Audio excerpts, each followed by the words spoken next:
For this video on Intro to Pipe Flow, we are going to talk about typical velocity profiles for laminar and turbulent flow. And this is review, so this should go relatively quick. For laminar velocity profile, recall figure 9.2 in your textbook for a horizontal pipe. We have a uniformly distributed velocity profile entering that stationary pipe. And when it enters that pipe, the fluid particles that are in contact with that inner wall are going to go to zero, and that's our no slip condition. Then the effects of that viscosity are going to propagate themselves inward as the flow goes through the pipe. That's what that dotted line is, that boundary layer continuing to grow.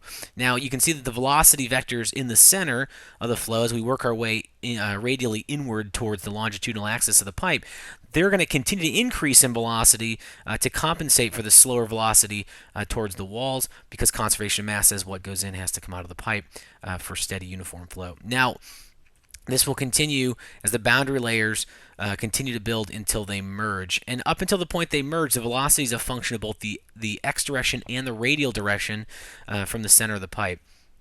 And that's what we call developing flow, and the length at which it takes for that to completely occur, for the boundary layers to merge, is hydrodynamic entrance length.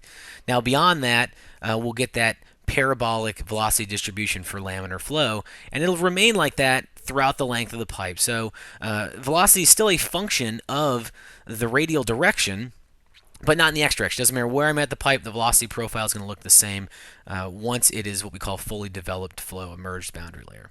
Now let's contrast that with a turbulent boundary layer, a turbulent velocity profile. And in the gray you can see in the background we have the laminar profile, and superimposed on top the turbulent profile. And you can see that the turbulent profile is much flatter than the laminar profile, not nearly as parabolic in shape. And that's because the viscous sublayer, where the viscous forces dominate, similar to laminar flow, is a very, very small region, just in the immediate vicinity of the boundary with the pipe.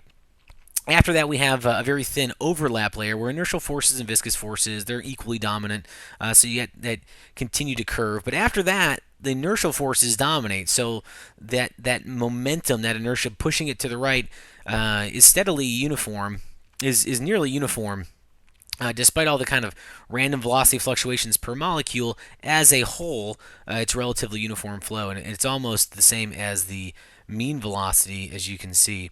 So it's a much flatter profile. So the higher the velocity of the flow in turbulent region, the flatter the profile, the slower the flow, where in the laminar region is going to be much, much more parabolic. See your instructor if you have any questions.